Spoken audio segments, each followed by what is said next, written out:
welcome to Turn the Page, the official podcast of the Syosset Public Library.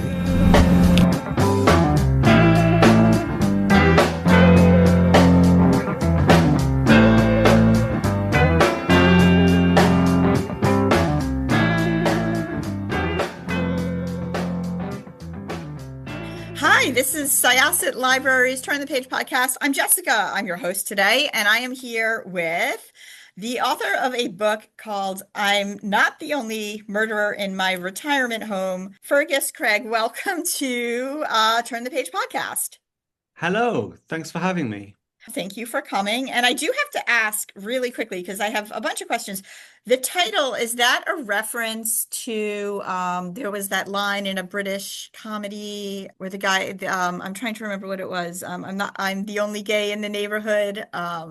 Oh, there was I know exactly what you're referring to, and the Yeah. answer is no. There's a British sketch show from years ago called Little Britain, and Yes, Little Britain, that's what it was. yeah, and there was a running sketch called I'm Not the Only Gay in the Village. Yeah, But something to no, that no, it was effect. called I it's am called the The only Only. gay. Yeah. Yeah. Yeah. But no, it's not a reference to that. If it sounds like it, I must have stolen it without thinking about it. Borrowed. We're librarians here. We don't Borrowed, steal. yeah. No, we don't steal. We borrow. We lovingly pay homage to. But it was a really funny, it's a really funny title. It's a really funny book about a serial killer who she wants to just retire and she wants to just be able to give up that life and enjoy what's left. And unfortunately, when you do that, but people know that you're a former serial killer, it makes it very difficult to have friends. Yeah. Carol, she's let out of prison. She buys a nice flat or apartment, as we call it here in the States, at a retirement home, and she only killed 7 people, right? That she Right. remembers. I think that yeah, she was convicted for murdering 7, but as it goes on, her memory is hazy, and I Mhm. think I pretty strongly suggest that there were probably a few more. Give But or yeah, take. yeah. I think it's a sort of I was trying to find out, could you write a cozy crime novel about a serial killer? I know other people have dabbled with that as well, but I wanted to see, what would happen once somebody retires from that and they want to have just a relaxing life. And I guess the basic premise of the book is that she moves into this luxury retirement home in Hampstead in North London. And very quickly, someone is murdered. So, of course, everyone assumes that she did it. So now she has to solve the murder in order to clear her name. But what makes that more difficult is that everyone else living in that retirement home is a retired investigator of some sort. That's It is a really interesting place to put her. And honestly, I think you absolutely pulled it off. It's a charming book about a serial Thank you. killer who wants to reform her life. So that's where so is that where the idea for it came for you? Do you read a lot of cozy mystery? I read a lot of books in a lot of different genres. I don't read an awful lot of cozy mystery. I've enjoyed it before. I grew up watching. I grew up watching those sort of. I don't know if they have it in the States, but Sunday nights in the UK is very much murder time. On TV, Like but cozy Midsummer murder. Murders, although is that cozy? Midsummer I don't know if Murders. that's cozy. Yeah, I would describe it as cozy. It's certainly not. I wouldn't describe it as gritty. I Right. mean, the ones I grew up with were sort of Inspector Morse, and then remakes of all the Agatha Christie's, like Poirot and Miss Marple. And then from the States, I would always watch Columbo. And there was something sort of this. I've always found it kind of funny. And as I grew older, I found it funny that we find that genre really comforting, even though Yeah. it's about murder. Like that doesn't, in many ways, that doesn't make sense, right? No, So I've it always found that doesn't. quite funny. Yeah. Yeah, Yeah, yeah. I mean there's I mean, also I have my theories on why. tell us why. What are your Oh, theories? yeah, I think that the murder in Cozy Crimes is not real. I think we accept it. it's so embedded in us as a little game that we're playing that we accept that it's not a representation of the real world. So we're able to watch that and not actually think about murder because it isn't really very similar to any murders that happen in the real world. So Yeah, I have an 8-year-old. I'd feel comfortable watching some murder mysteries with him because really. it's just a game. Yeah. He understands the idea that, I don't know if you have it in the States where you're a kid, you might play Wink Murder, or you might play, I know you call it Clue, We you actually, understand that it's just, yeah, yeah, no, absolutely. We actually showed our children Clue for the first time recently, and they adored it. yeah, there you Yeah. go. I think we accept that it's not real. And then what's sort of really comforting about it is that you find there's a contract between the writer and the person watching or reading that like you will find out who did the crime and that person will pay for that crime in some way. Yeah, no, there is something about it. It's we also had Murder, She Wrote, by the way, in the States. I don't know, were you Uh-huh. familiar with Yeah, yeah, Of of course. course. Yeah. Yeah. Yeah, and there's always and this is kind of bringing it back to your book. The thing that I recently, or rather within the last 10 years, found very funny is that there's, this theory that it's really Jessica Fletcher who is solving the murders, committing them. There's this dark fan theory that she's a secret serial killer, which is not true. If you watch it, it's not true. But I do find that funny. And then here you have Carol, and Carol's like about as charming as you could get for a serial killer. I really liked her, even though like when you write her, you can tell she's really fighting against some of her darkest urges. And she really just wants to be a resident. She wants to make friends. But, she says it herself, the minute people find out what you are, it's like a switch flips. And of course it would. Of course it Yeah. would. So, Yeah. yeah, building the group of people who work and live at Sheldon Oaks. Did it start with Carol or did it start with like the cast? First of all, I knew it was going to be about a serial killer. I knew the basic premise, and it was really important to me. I thought my big problem was going to be if she was going to be my main protagonist, I would have to get people to like her, to like her enough to spend time with her reading the book. And I that was so my first choice was it's going to be a woman because I think that's separate. We're not thinking about real serial killers maybe as much if it's a woman and then I wanted to make her, have a sort of, I wanted her victims. She talks a little bit about her victims in the book, and even if we wouldn't necessarily kill those people ourselves, we might say, well, you could make a case that they deserved it, and then I wanted to make her sort of funny in a sort of have a little bit of a dry wit, and I'm so glad that people seem to have liked her because that was my number one goal was to get people to like this fictional serial killer. But then, and then once I went beyond that, you think, well, who are those other people going to be?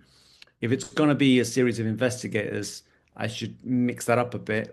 Obviously, you would have a retired police officer of some sort. I went for a detective who's like an older guy now, obviously, and a little bit of a know-it-all in the way I think a lot of men at that age can be. A lot of men of all ages. And then I thought, well, I can't just have all retired police officers because that makes it a bit boring. So I have a retired lady who was a pathologist and a lady who was the Home Secretary in the UK. So in the States, I guess that's the person in the UK who's ultimately the politician who's ultimately responsible for the police and the courts and all of that. So she was someone who was very high up in the government, but many years ago. So I thought, well, that's an interesting cast of characters who could have different perspectives, but could all be well past their careers. And they also kind of all have like skeletons in their closet, if not Yeah, necessarily like actual skeletons, like, like social faux pas, like yelling at a young kid or, yeah, yeah. yeah, You're you you're know, referring uh, to. Go or on. maybe like some things that just didn't work out and it was not the best for them. Not to I don't want to give names to incidents, but I liked that because I mean, yeah, Carol's a serial killer, but they all kind of have had their personal humiliations and mistakes and things that they would like to put behind them as well. Yeah, I mean, I'm the thing I always find most interesting about any character is their flaws or their vulnerabilities. I guess the longer you live, the more chances you've had to make a fool of yourself. So yeah, they've all got interesting pasts that I thought it would be fun to play with and get some humor from that. I mean, it's the main character, as I say, is Carol, but we do get to read the other characters from their own perspectives, and via them they sort of tell us their a little bit of their backstories. So this book is actually out now, and there are several coworkers who are reading it and enjoying it. So good job. Oh, great.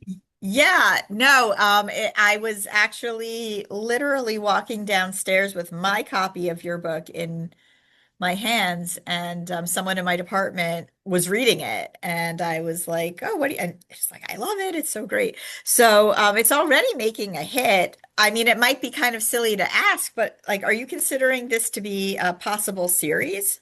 Yeah, I mean, I don't know if I'm allowed to say, but I mean, I would keep your eyes peeled for more, I think that there's a lot more that could come from Carol and the rest of those characters. So, yeah. I do want to also just chat a little bit about just your background and how you came to writing books and what you've done in the past. You've been an actor, you've written for television. Out of all the mediums, what's the difference for you when you're sitting down to work for something that is a screen, that's focused to go to the screen versus a novel? Do you find it difficult to switch gears? Yeah, they are very different and also very similar. I think I prefer these days writing novels in general because, in my experience, on TV, you write a lot of scripts that um, ultimately never end up getting made. I'm at that level where I'll have producers and we'll work on things and it'll go through development. But to get to that stage where it actually gets made is quite a rare thing.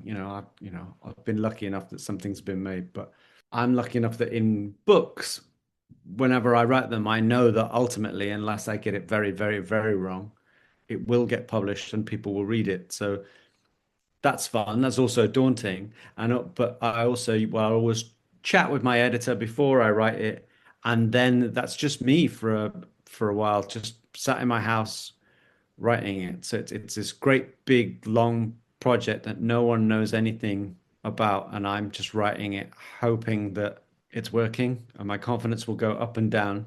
And with a book, it's hard to think about anything else when you're writing it because it's so huge. Even though my books aren't very long, that there's such a lot going on that it's hard to think about anything else. But I do love it, and I also, I still act and I enjoy doing all those other things. But I'm so happy that in the last few years I've got to write books. Are you big on plotting when you write your I, books? I mean, plotting is so important, but I'm a bit of a pantser, if you've heard that phrase. I I mean, it's helpful that a murder mystery has an inbuilt structure, and I'm sort of faithful to that formula to a degree, although I like to play with it.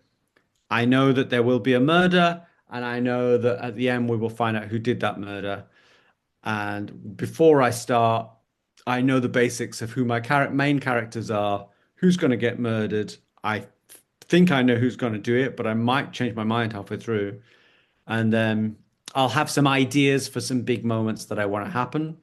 But I'm not like I know a lot of people, a lot of writers, they can't start until they know what's going to happen in every chapter. And I'm not one of those people. And if I try and do that, I find I lose my way. So I have to sort of maybe it's because I write comic things. I often have because I've got that formula of investigating the murder. I'm always on the and I can stick to that, but at the same time, I'm always on the lookout for things that could be fun and entertaining. It's funny because I like the term discovery writer as well. And, Right. Yeah. maybe investigative writer kind of works in this case.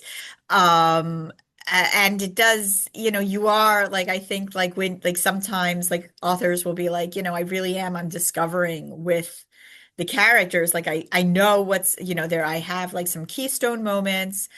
I basically know what's going to happen. I know most of the setting, but sometimes like it's, like I'm in the shoes, like I'm with the character and something happens and you can't, it's too good not to go with. And I think that Yeah. sometimes, and I think that sometimes that does work very well because, like you as a reader, especially if you're reading a mystery, like even if it's cozy, you want to be surprised. So, Yeah. yeah. Yeah. Yeah. And I think there's a way that if you pre-plan, I'm definitely not saying you shouldn't pre-plan, but there is a way that could lead you. If you are like that's a good phrase. If you are a discovery writer, then maybe there's more chance to sort of surprise yourself and therefore the audience. And you can always go back in other edits and change things and add clues and change who did certain things. But yeah, I do like getting to know the characters as I go. Yeah. I loved this book. Of the side cast, did you have a character that kind of stood out more than you expected? Like somebody who maybe walked away with the scene a little bit more than you thought they might? I think, well, as it went along, I really enjoyed writing Margaret a lot. I think I knew I was going to enjoy writing Jeffrey, who's the ex police officer. I think I had quite a clear idea on him before I started. But Margaret, as it went along, she was my favorite character to write. I really loved her. She's the ex-politician, and she was just an interesting character to me. She, very smart, but also kind of ditzy and insecure Very and human. very human. Yeah, I just found her funny. Do you know what it was? I liked. I follow politics and things, and I'll have my opinion on politicians, but I like to sort of see them as well. They are still people, and when they're all said and done, they've still, you know, maybe they're also like looking forward to their next croissant, and or I found that Something funny, we not can talking always have about. in common. I'm always looking forward to my next croissant. Yeah, well, there you go. I find it interesting going into that person and I'm not thinking anything at all about their politics, but I didn't, obviously I deliberately chose not to decide what kind of whether they were right or left wing or anything. I just thought it'd be fun to just analyze that person as a person. And Margaret was a lot of fun. Yeah. The book was a lot of fun. So I do, obviously, you can say what you can say, but I really do hope we return to Carol's story and her life at Sheldon Oaks, especially after the ending, which when readers get to it, they'll enjoy it. I enjoyed it. I I think mean, yeah, that was good. that was Yes, super I fun. hope so. But no spoilers. Yeah, I hope so. But yeah, I don't think you'll be disappointed I think there will be more. But yeah. But I mean, one last thing I want to ask, and this just kind of popped up, and again, maybe this is a thing you can't really say, but as somebody who did work in television, did you, in your mind, cast people as these roles? And you don't have to say who it was, but I am curious if they sort of presented themselves to you as actors. I actually didn't. I'll be totally honest. I actually didn't. I can really see all those people in my mind, but when I've spoken to people about what if we were to adapt it, who would play those roles, and it's kind of hard. Um, so yeah, I don't have anyone. I mean, who do you have anyone in mind? No, that's why I was Yeah, asking you. That's why yeah. I Have was have asking you you. got And any? again, like it's just I guess it's interesting. because like I said, like you've worked in the industry, and I was curious, when you're going back and forth like that, if you approach a novel in that way. But no, I am, I would watch this if it was a series, just saying, or a movie. Yeah. But yeah, it was super, super fun. Thank you so much. I think this is just the right this is just enough murder, enough murder, for fun. This type of story. It was very funny. The main character, in spite of everything, I found her to be very likable. And I think like that was kind of the thing with the people around her too, was like, yes, but we kind of like her, but we don't trust her. But there are these things, these red flags. But also she's Carol, like she's in her bacon, it was very charming. It was a lot of fun. I think the concept was on point, and you did a great job. That's so kind of you to say, and I'm so happy that so many people are enjoying it. And I hope a few more do as well. But thanks so much for having me on your podcast. I Thank really you for appreciate it. joining us. We're always, always happy. And hopefully we'll have you back at some point. Sure, yeah, maybe for the next one. Wink. Yeah. Yes, absolutely. Yes, we'll keep our fingers crossed that will happen. Once again, this was Jessica with Syosset Libraries Turn the Page podcast. Our guest today was Fergus Craig. And we are going to close this chapter of Turn the Page. It's time to close this chapter of Turn the Page. Join us for the next episode.